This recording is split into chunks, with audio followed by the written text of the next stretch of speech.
Thank you very, very much. In his autobiography, Long Walk to Freedom, Nelson Mandela states, "It is only through education that the daughter of a peasant becomes a doctor, that the child of a mine worker becomes the head of a mine, and the child of a farm worker becomes the president of a great nation." Thank you very much for having me here today. I am going to motivate you. I'm going to inspire you. I'm going to remind you of the work that you do. I'm going to plant the seed of positivity because you have done so much in this life. And I'm going to use my own story to unfold the goodness of our society.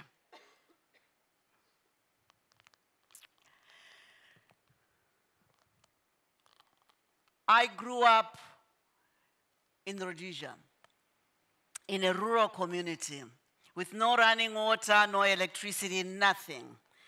And by the time I was 18, I was already a mother of 4 children with no education. But all I wanted was an education more than anything else. I grew up during the war that liberated my country. And I would go and realize that many of the women and the girls were not educated. They were being denied the education, the right to their education because of their gender, but also because of poverty. But all I wanted was an education. And here I was, a mother of 4. And then we gained independence, because I had been born in Rhodesia. And all of a sudden, as we gained our independence, many people were coming in from Australia, the Netherlands, America, England, all over the place. And I would see these women, as they were coming in, these Western women, they had a kind of a walk that I always wanted, because I thought that walk resembled an empowered woman. May I have your glasses? May I have your glasses, please? I need your glasses. Please, I need your glasses. Yes, I need your glasses. And may I have your handbag? I need a handbag, please. A handbag. I need your handbag. Please, I need your handbag. And I would see these women, they would come to the community, in my rural community, and they would be carrying their bags, and they would be wearing their glasses, and they would walk with a kind of a walk, and with their glasses on, walking, and they would open their bags and find a paper there and a pen, and they would read, and they would go look at each other. Blah, blah, blah, blah, blah. Fantastic. They would remove their glasses and put them back. Oh, blah, blah, blah, blah, blah. Oh, I used to think wearing glasses was a sign of education. And I wanted those glasses so badly. And there was this woman. Her name was Jo Luck. She came and she found me seated in a circle. And she asked me one fundamental question that no one had asked in my life. What are your dreams? And I am thinking, me, poor woman, black woman, marginalized, silenced. Am I supposed to dream?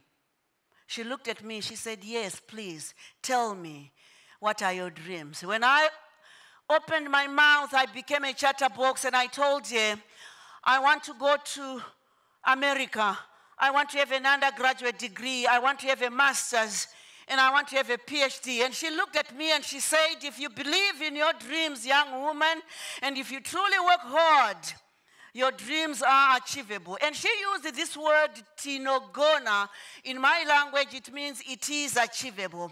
I was so excited. That's all I wanted to hear as a young mother. I ran to my mother and I said, Mother, I met a woman who made me believe in my dreams. And my mother said, Tererai, if you believe in what this stranger has said to you and you work hard, and let's say you achieve your dreams, not only are you defining who you are in this life as a woman, you're also defining every life that comes out of your womb. And now I want you to write down your dreams and bury them the same way we bury the umbilical cord.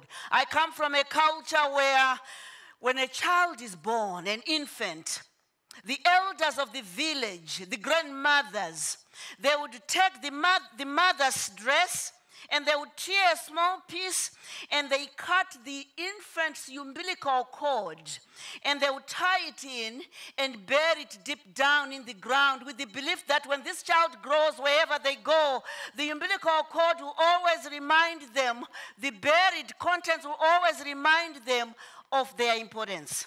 So my mother said, write down your dreams. And I wrote my 4 dreams, going to America, undergraduate, master's, PhD, and I was ready to go and bury my dreams so I could see them grow. And my mother said something so profound that changed my whole life. She said, Tererai, I only see your 4 dreams, but let me say this to you. Your dreams will have greater meaning when they are tied to the betterment of your community. And I'm looking at my mother and I'm thinking, what does that even mean? My mother was a very quiet woman. She said, your dreams in this life will have greater meaning when they are tied to the betterment of your society.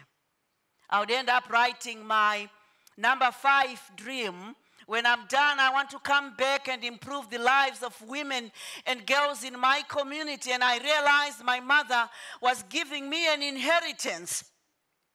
And I buried my dreams. It would take me 8 years to achieve my high school education because I didn't have any. 8 years of failing, but 8 years of never giving up.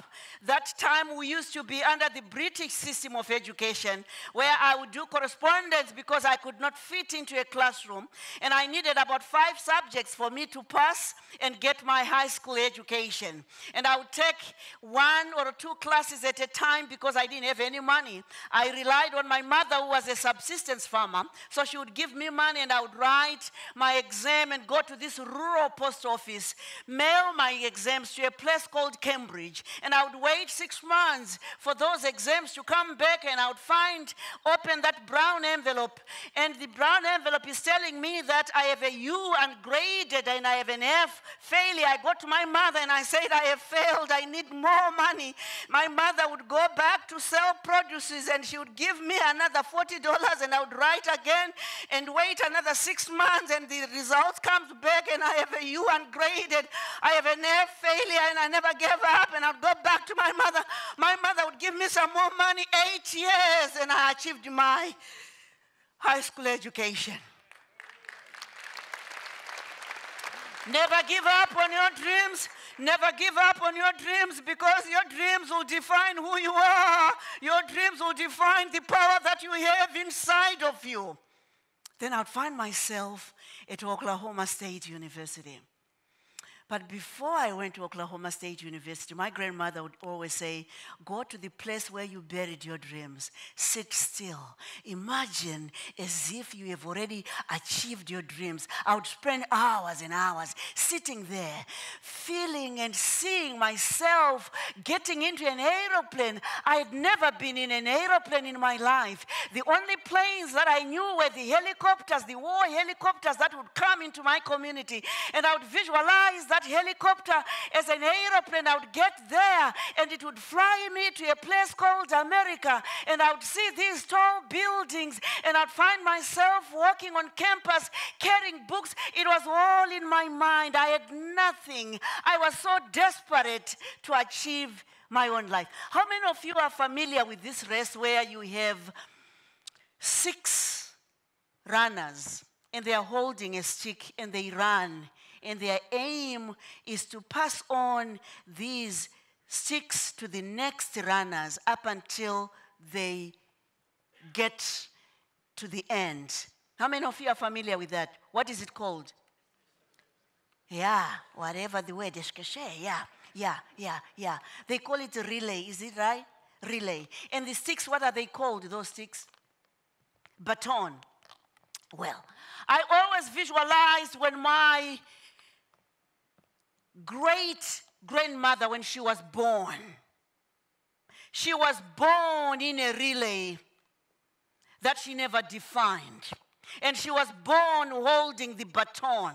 And I'm going to call this baton the baton of poverty, the baton of early marriage, the baton of illiteracy, the baton of abuse, the baton of a colonial system that never recognized her worth as a black woman. My great-grandmother, she runs in this race with this baton. She runs with the baton of illiteracy. She hands it over to my grandmother. My grandmother grabs the baton of illiteracy, the baton of early marriage, the baton of an oppression, the baton of every ugliness that you can think of. She runs with that baton. She runs with that baton. She hands it over to my mother. My mother grabs that baton, the baton of illiteracy, the baton of poverty. My mother runs so fast. She runs so fast with that baton, and she hands it over to me, the baton of illiteracy, the baton of early marriage. I grabbed that baton and I said, no, that's not my race. That's not my baton. I am not going to be defined by that baton. I'm not going to pass on the baton of illiteracy, the baton of poverty to my own girls. I refused.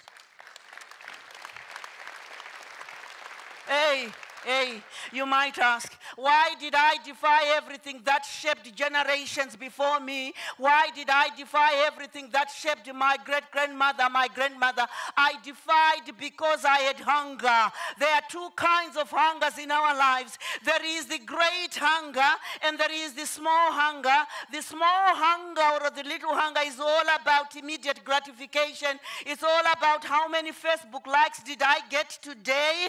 That's the little hunger. But the great hunger, the greatest of all hungers, is hunger for a meaningful life. Ultimately, as individuals, and especially women, we need to live a life with purpose. And without purpose, we become bitter. And I wanted meaning in my life. And that's the reason why I never wanted to pass on that baton. Well, after 8 years, I found myself at Oklahoma State University. I achieved my undergraduate in agriculture, and I did my master's. There was so much poverty in America for me with my kids because I had brought 5 children. Some of the times,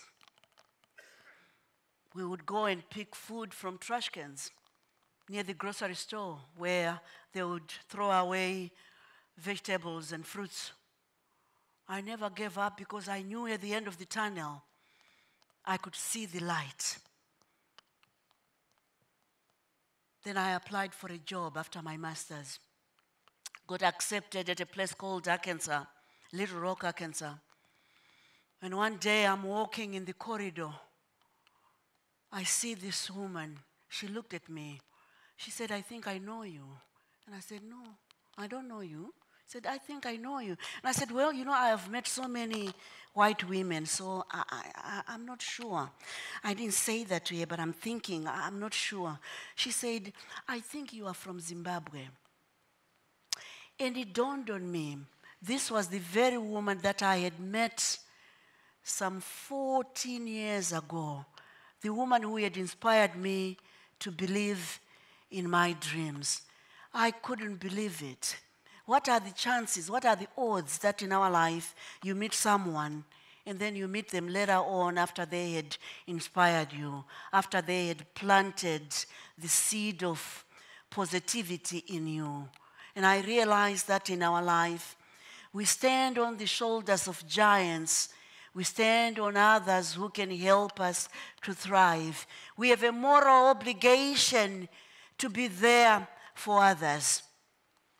And I went back home, my first trip, and I went to that place where I'd buried my dreams, dig them up, and check going to America, check undergraduate, check masters and reburied those dreams and came back to the United States of America and enrolled myself at Western Michigan University, and where I achieved my PhD in evaluations, which is a lot of statistics and measurement for an old woman like myself. In every class that I attended, I was always the oldest student, and sometimes older than the professor herself or himself, but I never cared because all I wanted was to change my life. All I wanted was to redefine that baton, to make sure that I'm not going to pass on an ugly baton to my own girls, to make sure that I'm going to change, reshift this baton so that it's a different baton altogether that I can pass on to my own girls. I needed to change my life. I needed to inspire and motivate my own girls so they don't have to go through what I had gone through, so they don't have to be married when they are young, so they have to choose the man or the woman they want to marry without the society expecting them to marry, without the society expecting them to have kids.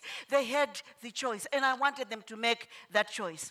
So now they are going to tell me that I'm going to graduate, and I'm walking that stage where you find the professors are wearing their big hats and their big gowns, and they are going to hand me that paper that says you're now a PhD holder. As I am walking, I realized it had taken me 20 years from the day that I had buried my dreams to the day that I'm going to get my PhD. And I felt like a lawyer who had rested her case to the world. If there are lawyers in this house, please forgive me. And here was my closing statement. If we give education to those who are torn down and marginalized by the social ills of our time, they can achieve their dreams. If we believe in the dreams of others and give them opportunities to dream and to dream bigger, we can have a world of compassion. We can have a world of peace. We can all live in a world where there is harmony and joy. And now I have my PhD, and I'm thinking, dear mother, why did you make me write that 50th dream to give back to my community? Where am I going to get the money to do that? And I am thinking, and I realized Jolak, she used the word tinogona, it is achievable. And I said, I'm going to design my own t-shirts, and I'm going to put tinogona, it is achievable, and I'm going to sell thousands of t-shirts and go back home like a giant and build the schools and make sure that every girl, every boy, every woman, they are receiving education. And guess what? I only sold 20 t-shirts, and mostly to my American friends. I was disappointed, and I knew I didn't have a marketing degree. I was overwhelmed. I wanted to go home and make a difference. And then I got a phone call, a call from Oprah Winfrey, and she donated $1.5 million. And today, with Oprah Winfrey, we have managed to rebuild 11 schools, and now we are building another 12th school, benefiting more than 7,000 boys and girls attending schools in our rural areas. And I'm reminded by what the Native Americans and most indigenous communities in this world say. Humankind has not woven the web of life. We are one thread within it. Whatever we do to the web, we do it ourselves. All things are connected together. All things are bound together. Our very survival is bound to the survival of others. And I truly believe in Ubuntu. I truly believe if all of us collectively, if we come together, we can never talk about a society or about global issues where we have more than 100 million kids not attending school. We can never talk about more than 100 million of us who cannot read and write. Yes, it's not only globally, even here in the Netherlands, you have about 1 million individuals who cannot read and write. And don't say it's only the immigrants who are coming. No, the Dutch, you have them. We have a moral obligation to reach out to our communities, to do the best that we can do, to make sure that no one falls under the cracks. Yes, we can do it. We can do it. And we need one another, because collectively we can do so much. We live in a world that silences women, and many think that the silencing of women is only in third world countries. It's only in Africa. But let me say this, the silencing of women is everywhere. It's even in Western countries, in Europe. Women are being silenced, and that's the reason why we now have the Me Too movement. We can do better because the awakening of women, it is the healing of the world, whether you like it or not. We need more women in power, but we also need our brothers. I don't believe in only empowering women. It's dangerous. It's dangerous. We need our brothers to be empowered. We need a society that believes in equality and equity. And now, many have asked me, Tererai, now you have the schools, you have achieved all your dreams. What's next? What's next for me is to bury my dreams in your hearts.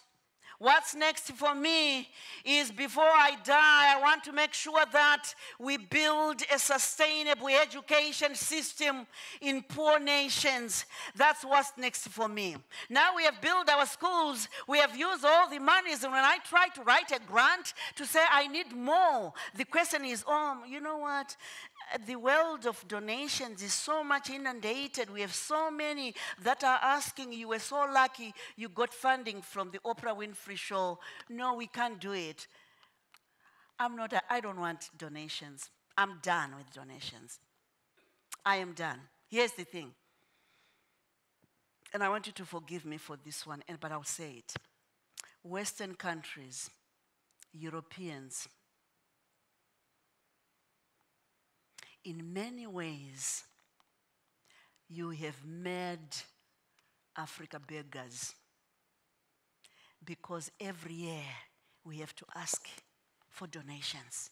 No, I want a different system. I want us to operate just like entrepreneurs, to operate like business communities, to make sure that we have enough resources, to make sure that we can create our own revenues and we don't have to come back and beg for more. I'm looking for investors, people who can believe in our cause, so we can work together without coming to you and begging for money. I am done with begging money. I am done with donations. I want to operate like a giant, like a champion. I want to operate just like you as a business community.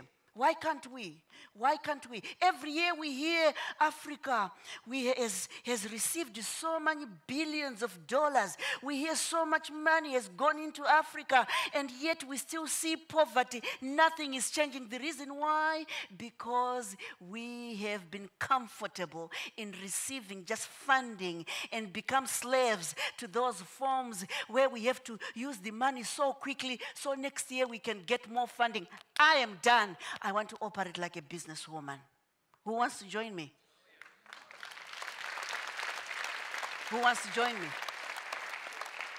We are building a vocational training center to train women and men in our communities.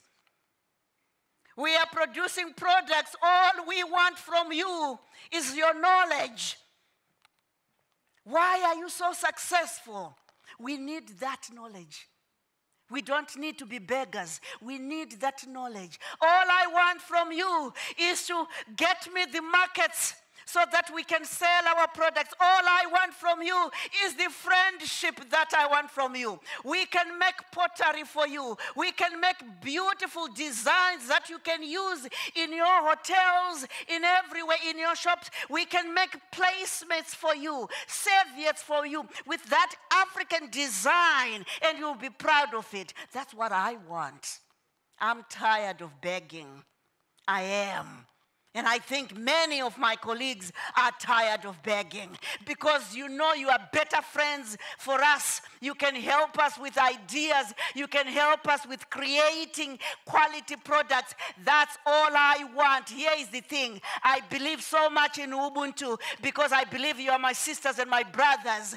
I am because we are. Since we are, therefore I am. We can live in a world where we believe in one another, not in a world where the relationships are different. Because together we can build something beautiful.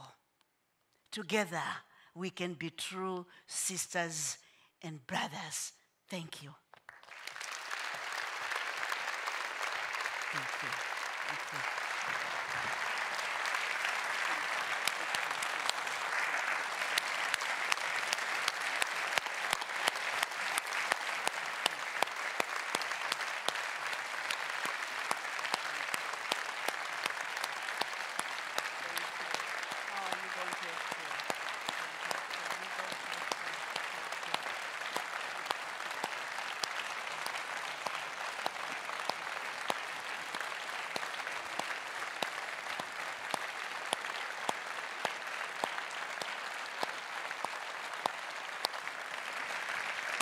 Thank you so much. That was great. Thank you. I think you inspired all these people here. You're such a great example. Thank you so much. Tererai Trent, ladies and gentlemen.